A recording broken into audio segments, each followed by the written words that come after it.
Boa noite, pessoal. Estamos aí mais uma aula nossa de residência da terapia intensiva do Hospital Metropolitano Dr. Célio Castro. Hoje, nossa aula será sobre insuficiência adrenal no paciente crítico.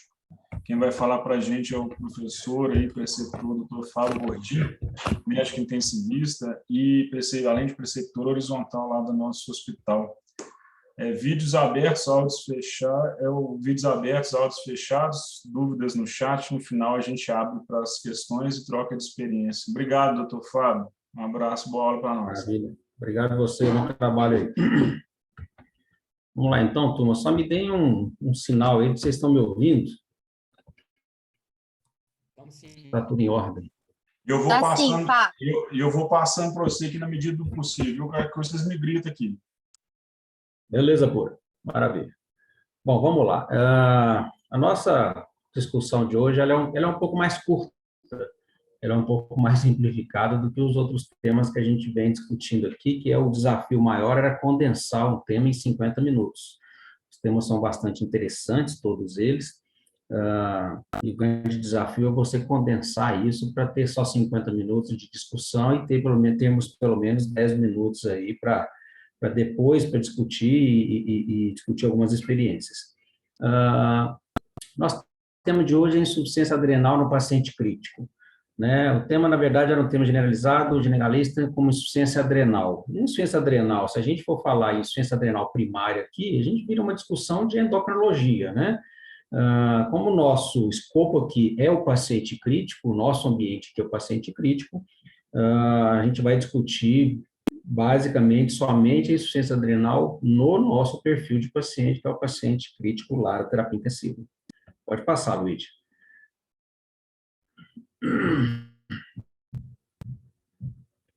Passou aí, não? É isso, muito bem. Bom, como forma introdutória, gente, nós vamos passar rapidamente por isso aqui. A insuficiência adrenal ela é uma condição muito comum dentro da terapia intensiva.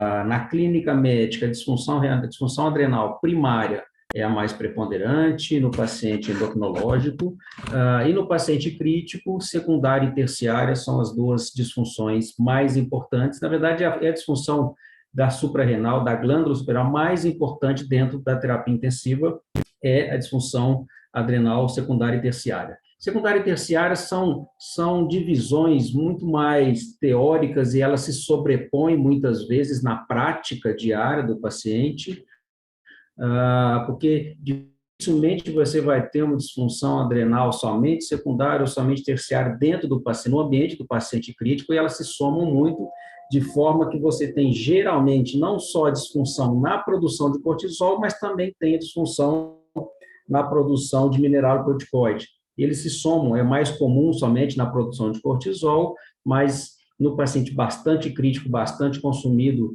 e internação prolongada, essas disfunções são múltiplas e ela é secundária e terciária. Então, a gente vai considerar secundária e terciária como se fosse uma chave só. Então, como eu disse, e a incidência é tão importante, ou seja, são 60% dos pacientes sépticos ou em choque sépticos podem apresentar disfunção adrenal. Então, se você pensar que 60%, em média, 50% a 60% dos pacientes com sepse grave, choque séptico, estão com algum grau de acometimento suprarrenal, ou 20 leitos de CTI, e provavelmente sempre vai ter um paciente fazendo disfunção suprarrenal. Isso é muito negligenciado, porque nem sempre a gente tem uma discussão na beira do leito a respeito da disfunção suprarrenal. Muitas vezes passa abatido. As alterações laboratoriais, elas são tão decorrentes de muitos outros fatores que a gente muitas vezes passa abatido e ela é negligenciada. E quando a gente negligencia a disfunção suprarrenal no paciente crítico, a gente está aumentando a mortalidade dele. Então, é necessário estar atento na beira do leito, sobretudo nos pacientes de alto risco, que nós vamos falar aqui, a respeito desse diagnóstico, para que a nossa intervenção não seja muito tardiamente e para que a nossa profilaxia seja mais precocemente. Próximo. Bom, como classificação, eu falei para vocês, primária, secundária e terciária, nós vamos falar aqui secundária e terciária, que na verdade ela vem decorrente da falta de ACTH, tá? Inibição do neuroeixo, falta de ACTH e produção deficiente de cortisol e algumas vezes produção ineficiente de aldosterona. Então, a gente já começa a pensar que se o paciente tem uma deficiência de cortisol e uma deficiência de aldosterona por aumento da demanda e por inibição da produção, ele vai ter alguns sintomas, e esses sintomas estão relacionados com mau prognóstico, obviamente relacionados com mortalidade mais elevada. Então, o desmame abrupto de corticoide, que é uma coisa muito comum no CTI. Abrupto que a gente diz não é de forma muito drástica. Abrupto que a gente fala é aquele paciente que desmamou, mesmo que a gente tenha feito aquele desmame programado, ele ainda dependeria da ação de corticoide por um tempo mais prolongado, e a gente acabou fazendo isso muito mais rápido do que deveria.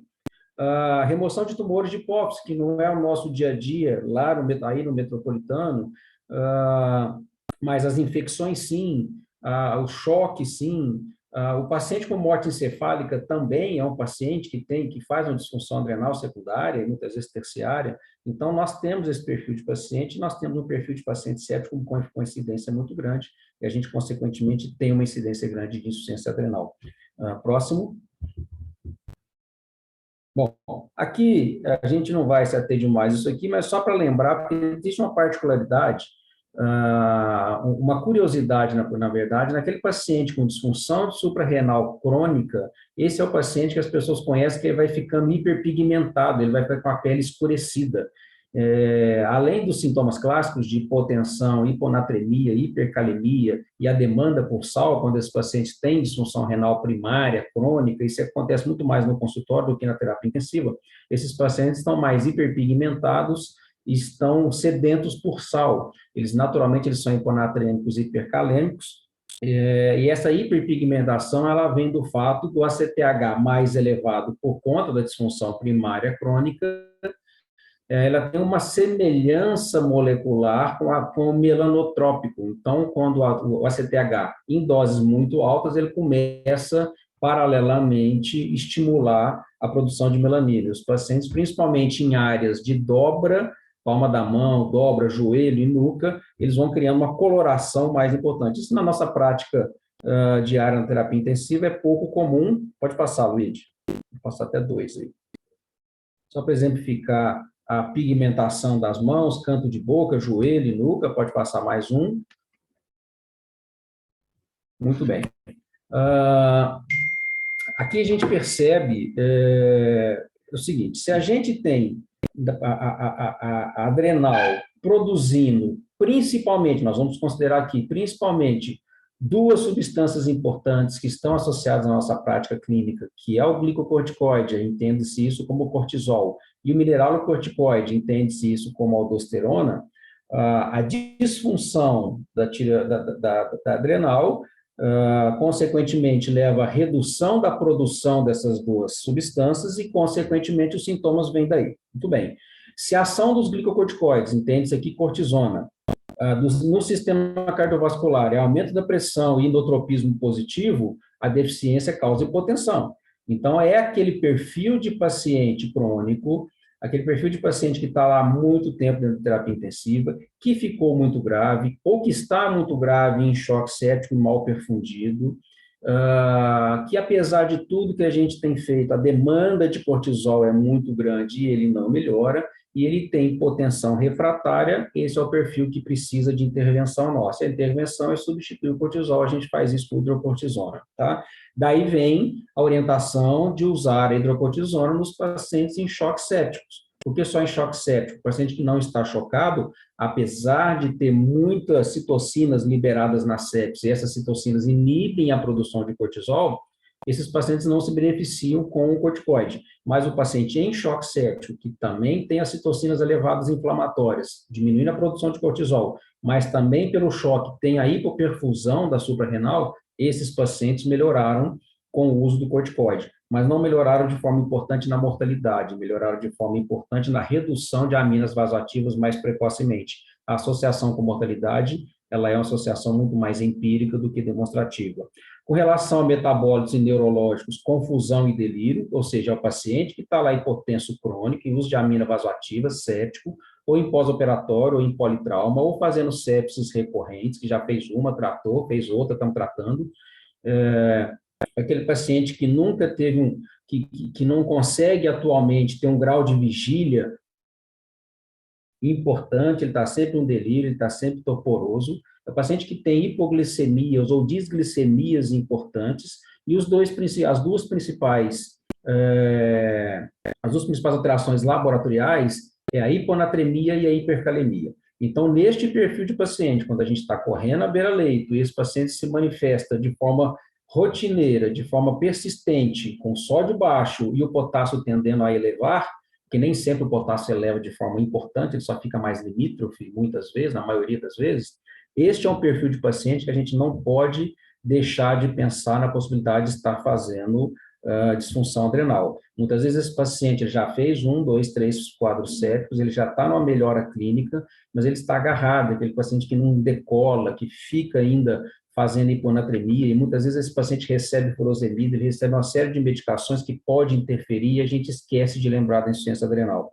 Então, hiponatremia persistente e o paciente com potássio tendendo ao limítrofe é um paciente que precisa de intervenção de corticoide muitas vezes, ou pelo menos a gente chamar nossa atenção para esta possibilidade. Não é tão simples assim, porque a gente pode fazer um diagnóstico laboratorial da disfunção adrenal, nós vamos falar aqui para frente. No entanto, esse diagnóstico ele é pouco usual, a gente não faz isso na prática, a gente acaba tratando por uma demanda clínica. Então, agora, se este perfil de paciente que preenche todos esses dados, ele também está hipotenso, com aquela norinha agarrada, 2, 3, 5 é melhor, o paciente que se abaixa na hora de 3 para 2, a pressão cai demais, e você vê que ele está dependendo de uma norinha dose baixinha, mas ele está perfundido, esse muitas vezes é o paciente que, além da ação do glicocorticoide, que ele tem uma disfunção renal, suprarrenal, por cortisol, ele também tem uma disfunção renal por baixa de aldosterona. Então, neste perfil, que além da disfunção adrenal, ainda se manifesta com hipotensão refratária crônica, sempre dependendo de, e a gente tem que repor também o mineralocorticoide. Não dá para repor a aldosterona, a gente usa isso repondo com fludrocortisona, que tem uma ação mineralocorticoide quase que pura, né? Do ponto de vista imunológico, a ação do corticoide também é importante. Com disfunção, esses pacientes deixam de mobilizar leucócitos da periferia e dos estoques, e por isso a disfunção adrenal é uma disfunção que causa uma imunomodulação negativa. Do ponto de vista gastrointestinal, é o paciente que faz estase, que faz vômito, que não tolera o aumento da dieta, ou seja, aquele perfil de paciente que eu estou falando, crônico, agarrado, com norinha dose baixa, que se aumenta a dieta, ele faz estase, ele vomita, a dieta não consegue aumentar, ele vai ficando desnutrido, e aí ele faz novos quadros antissépticos, fica confuso, hipotenso. Este perfil de paciente, muitas vezes, pelo menos 60% dele, pelo menos, está em disfunção adrenal, e a gente não pode, neste perfil de paciente, a despeito de muitos deles não estarem em uso de amina vasoativa, tirar o corticoide dele de forma abrupta, a gente tem que ser um pouquinho mais permissivo. Pode seguir o próximo vídeo. Bom, e aí o próximo é a aldosterona, que é o nosso principal mineralocorticoide, também regulado pelo ACTH, e se manifesta muito mais na alteração de sódio e potássio e alterações pressóricas do que do próprio cortisol, principalmente o potássio. Então, quando eu chego a ter uma alteração da insuficiência adrenal, que chega até a redução da produção de aldosterona, é o paciente que está lá agarrado com uma hora, esse perfil que eu acabei de dizer, que o potássio está persistentemente mais alto, esse eu tenho que tomar cuidado e também pensar na possibilidade de repor um mineralocorticoide, tá? Quando a gente não tem um mineralocorticoide puro para a gente repor, quando não existe isso no seu serviço, o Florinef, a fludrocortisona é uma droga um pouquinho mais cara. Se isso não existir no serviço, você pode usar a hidrocortisona em doses elevadas associado à reposição volêmica, que você consegue um efeito mineralocorticoide a partir de 200 miligramas de hidrocortisona. Então, não é difícil a gente tratar esse transtorno, tanto secundário quanto terciário, somente com hidrocortisona. Então, se a função desse mineralocorticoide é principalmente fazer a absorção de potássio no tubo renal e você tem essa deficiência, você deixa de produzir, de absorver e você tem uma hipocalemia e, obviamente, uma hipercalemia e uma hipocalemia persistente. Próximo.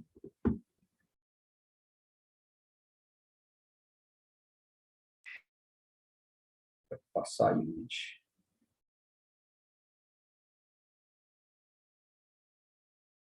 Muito bem. Aqui só para a gente exemplificar a dificuldade que a gente tem numa possibilidade de dosar cortisol, porque o diagnóstico não é tão simples, ele é muito mais clínico e empírico do que laboratorial. O laboratorial, geralmente, muitas vezes, ele é secundário, ele é indireto, com dosagem de sódio, potássio, associado às alterações clínicas. Mas dosar o cortisol fica difícil porque ele é sazonal. E ele é no paciente em estresse, sobretudo estresse séptico, esse corticoide vira um samba do crioulo doido. Dosar o corticol pura e simplesmente é das maneiras de fazer o diagnóstico, mas ele é pouco usual nesse sentido. Ele é prático, você pode dosar, você pode fazer até uma relação entre o cortisol livre e o cortisol total. Nos quadros de insuficiência adrenal, o cortisol livre, a relação entre o cortisol livre e o total é um pouco maior, então você tem mais cortisol livre do que o cortisol total, mas não é uma alteração patognomônica, que você faz a dosagem, vem positivo ou negativo, e você faz o diagnóstico. Não é. O diagnóstico ele é muito mais clínico do que laboratorial. Existem outras formas de fazer o diagnóstico? Pode passar, Luiz? Muito bem. Com relação ao paciente de risco, então, aquilo que eu falei para vocês, é aquele paciente que já fez uso de prévio de corticoide, que está em uso de uma nova doença, essa nova doença geralmente no nosso dia a dia é o paciente séptico, ou é um paciente em pós-operatório que já estava no CTI por um problema grave qualquer, e ele foi para uma reoperação, e ele volta muitas vezes em uso de amina vasoativa, esse paciente muitas vezes precisa de corticoide, e trauma são os 3 cenários mais importantes, sepse, pós-operatório e trauma. Ou seja, nós não temos muito trauma, mas sepse e pós-operatório a gente tem de monte lá no CTI, né? E relembrando aqui que a baixa perfusão associada à elevação de citocinas inflamatórias na sepse são as 2 causas mais importantes que contribuem para a redução da resposta adrenal ao ACTH. E as manifestações clínicas são inespecíficas, isoladamente você não consegue fazer esses exames todos, formar um quebra-cabeça e não deixar de pensar na disfunção de suprarrenal. Pode passar o próximo vídeo. Muito bem. Outras causas que a gente muitas vezes deixa passar desapercebido são as causas medicamentosas, ou seja, são medicações que com muita frequência a gente usa dentro da terapia intensiva e usa muitas vezes em pacientes críticos. Cetoconazol, fenitoína, fenobarbital, a gente usa isso com muita frequência. Não só não o cetoconazol, mas fenitoína e fenobarbital a gente usa frequentemente. Algumas vezes rifampicina. E aqui eu coloquei o etomidato aqui, porque existe um estigma em cima do etomidato, de que o etomidato, no paciente séptico, o seu uso deve ser evitado na intubação, porque ele, em tese, ele realmente faz isso de forma transitória, ele inibe a formação do cortisol, porque ele inibe a ação de uma enzima, que é essa enzima chamada 11-beta-hidroxilase, que é uma enzima que faz a conversão do pré-cortisol para o cortisol ativo. Isso só está aqui, primeiro, porque existe esse temor de usar etomidato no paciente séptico, isso já caiu por terra. A American Heart, em 2005, ela lançou essa sugestão, inibindo o uso do etomidato nos pacientes sépticos, apesar de ser uma droga extremamente segura do ponto de vista cardiovascular, ela é muito segura, você pode usar para fazer cardioversão eletiva, de UFA, pode usar para fazer intubação, enfim, de ação curta e bastante segura. Mas em 2010, a própria Critical Care fez uma meta-análise e soltou dizendo que realmente ela inibe a produção transitória de cortisol, mas isso não está associado nos pacientes sépticos ao aumento de mortalidade e ao aumento do uso crônico de amina vasoativa. Então, você pode usar definitivamente o etomidato para fazer intubação nos seus pacientes em sepsis, em choque séptico, e dificilmente esses pacientes sépticos, choque sépticos, vão deixar de usar um corticoide lá na frente e isso fica resolvido. Mas ela é bastante segura. E o nome dessa enzima eu só coloquei aqui, porque nós temos residentes, e isso já foi questão de prova de título da terapia intensiva. Então, numa das alternativas da questão, tinha essa sugestão de evitar o uso de etomidato no paciente séptico na intubação, justamente porque ele inibia tal enzima, e essa enzima estava lá, e essa questão estava errada, porque colocou o nome de uma enzima errada lá. Então, isso, apesar de ser uma decoreba, isso já caiu em prova, e por isso que eu trouxe aqui. Próximo, Luiz. Bem, aqui só para exemplificar a ação do cortisol, neurohipófise, eixo hipotálamo hipófise adrenal. Nas disfunções adrenal terciária, a gente não tem a disfunção de produção de aldosterona, mas sim de cortisol, de alguns hormônios e da própria noradrenalina e adrenalina. Próximo. Muito bem. E o diagnóstico laboratorial que eu estava dizendo aqui para vocês é uma dificuldade, porque existem várias sugestões de diagnóstico laboratorial, que na prática habitualmente a gente nunca faz, ou raramente faz, tá? Existe uma labilidade do cortisol cíclica natural e no paciente crítico mais ainda, mas é possível, se você quiser, no período da manhã até as 9 da manhã, fazer uma dosagem básica de cortisol, você pode usar isso como um parâmetro. Se ele estiver abaixo de 10 microgramas por decilitro, é uma sugestão de que esse paciente está em disfunção adrenal. Mas o ideal é eu saber como essa adrenal responde ao estímulo com a CTH, com a adrenocorticotrófico. Então, o ACTH que nós usamos de forma sintética, é a cortrosina, existem outros nomes, mas são todos ACTH sintéticos, que você usando aí 250 microgramas de estímulo, 2 horas depois você dosa o cortisol. Se esse cortisol não tiver aumentado em mais de 25%, você tem aí o diagnóstico, então, de disfunção adrenal. É mais difícil fazer isso, porque é uma droga de ação mais cara, o cortisol não fica rápido, a dosagem não é tão rápida no nosso dia a dia, isso cai muitas vezes caindo por terra. Isso é feito muito mais nas disfunções dos pacientes que não estão críticos, que estão a nível ambulatorial, do que em paciente crítico. No paciente crítico, a gente não pode esperar demais, porque se eu espero demais, a gente aumenta a mortalidade dele, a gente sabe disso. Eu desconheço qualquer patologia dentro do CTI que a gente devia esperar resultado de exame para poder agir ou para poder, pelo menos, chamar atenção de alguma forma. Então, a disfunção adrenal não é diferente. Na suspeita forte de disfunção adrenal, o paciente preenche os critérios de hiponatremia, de hipercalemia, de disfunção neurológica, de hipotensão refratária, aquele paciente não decola, este é o perfil que empiricamente você está autorizado a pensar na possibilidade e com embasamento você usar corticoide nele. A vantagem é que a dose de corticoide para o tratamento, a gente vai ver, não é uma dose muito alta.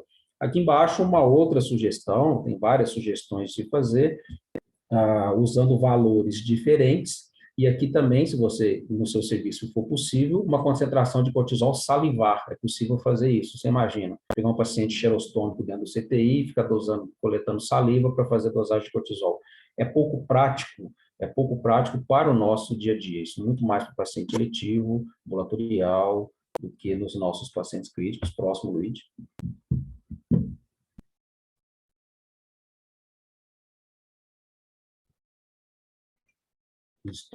Bom, com relação ao manejo, gente, o paciente estável com disfunção de suprarrenal, com ou sem diagnóstico laboratorial, é o paciente que vai receber corticoide. Geralmente, a alteração de adrenal vem associada com alterações volêmicas, e geralmente ele está hipovolêmico, ele precisa de uma hiperidratação uma hidratação um pouco maior. Então, estar atento a manter esse paciente pelo menos euvolêmico, não hipervolêmico, né? Pelo menos estar euvolêmico, e o uso do corticoide. A gente sabe que acima de 100 miligramas de hidrocortisona no dia, esse paciente já tem ação mineralocorticoide.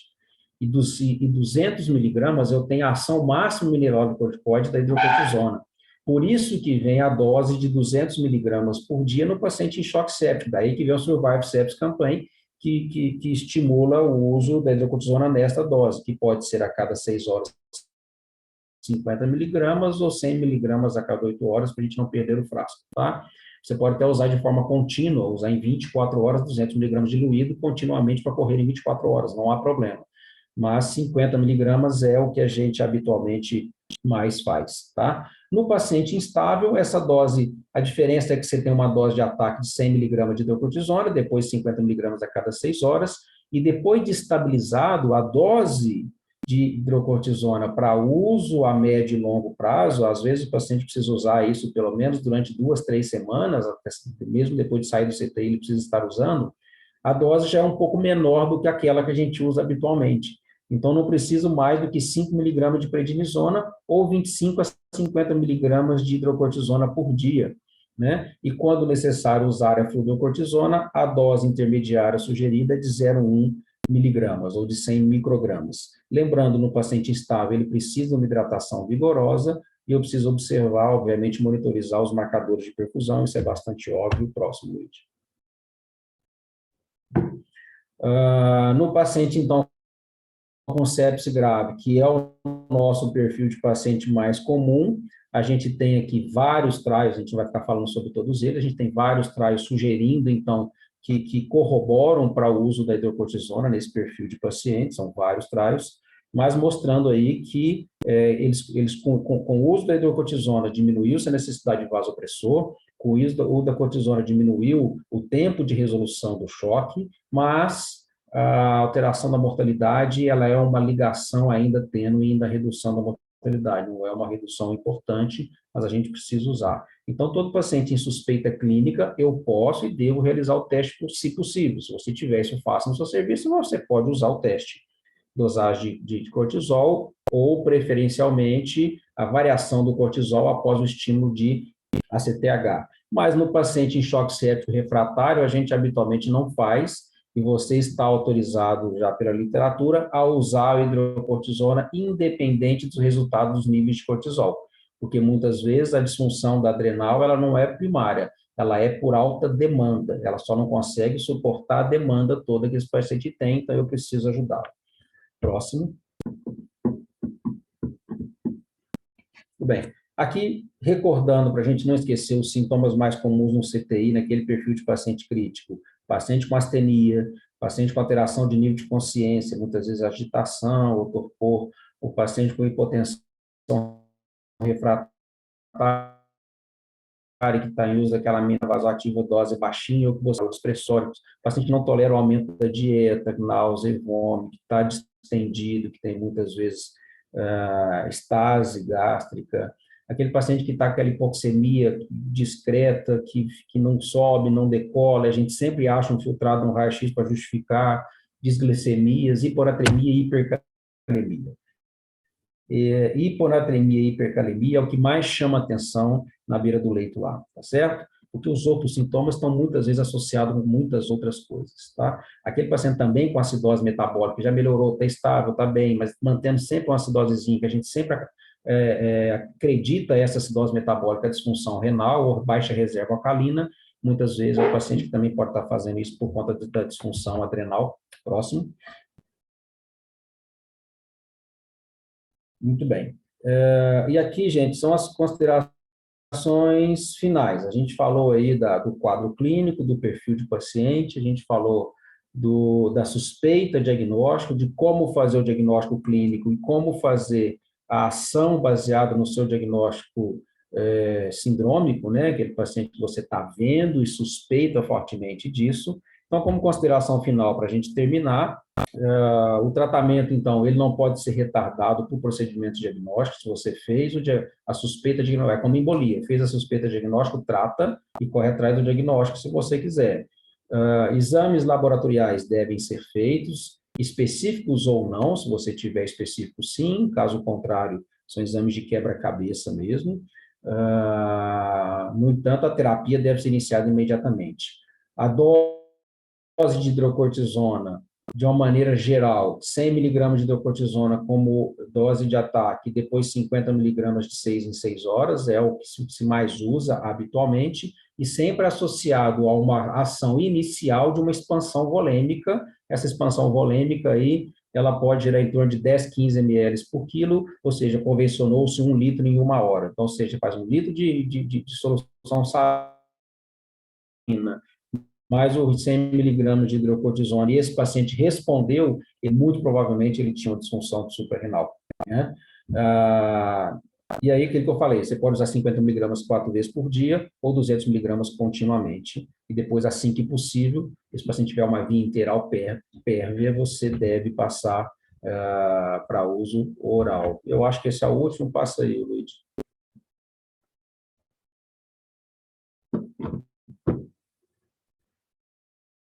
Perfeito, é isso mesmo.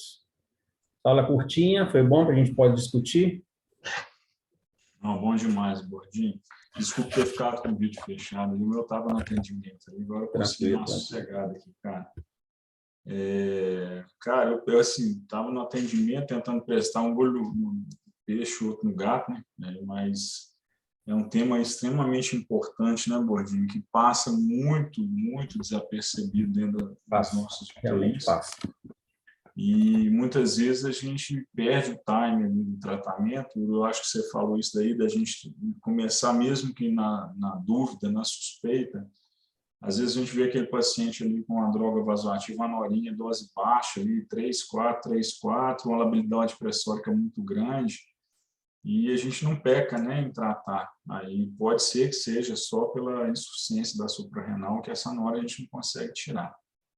A gente muitas vezes associa a desautonomia central, mas muitas vezes ele é adrenal, é mais frequente do que a desautonomia central, inclusive. Perfeito. Eu acho que isso aí é para os meninos prestarem bastante atenção nisso aí também no dia a dia deles aí, né? A Nath colocou uma dúvida aí, Gordinho. Um paciente internado devido a choque séptico fez uso de hidrocortisona 5 dias e suspendeu. Quanto tempo depois pode-se fazer a dosagem de cortisol sérico sem ter interferência pelo medicamento? É uma pergunta. E a insuficiência adrenal apareceria clinicamente após quanto tempo da suspensão? Uma pergunta bem específica, né, Borges? Nós temos aí alguns nefrologistas aí, né, eu acho, na sala também, se quiser ajudar a gente. A pergunta é específica, mas a resposta é muito difícil porque os pacientes respondem de forma diferente, depende da gravidade. Então, a gente sabe que 5 dias de corticoide você suspendeu, muitas vezes esse paciente respondeu bem, você pôde suspender e ele não vai fazer disfunção suprarrenal. Exatamente por não ter feito, você conseguiu suspender. E dificilmente, suspendendo 5 dias depois, esse paciente vai fazer disfunção de suprarrenal, né?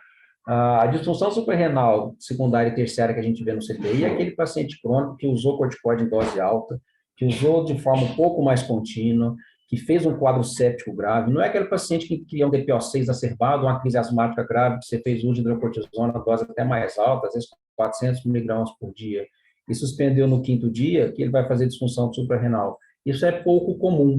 Isso é pouco comum, a não ser que é um paciente já cronicamente enfermo, que a gente tem que pensar. Não existe uma resposta para quando que eu posso dosar o cortisol. O que se sabe é que até 72 horas após o uso da hidrocortisona, você ainda pode ter um falseamento do resultado dos exames. Tá?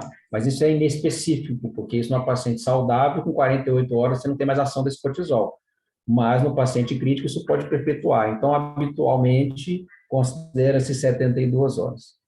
Lembrando também, né, eu acho que você mostrou um gráficozinho ali atrás com relação à variação do dia, né, da dosagem do cortisol.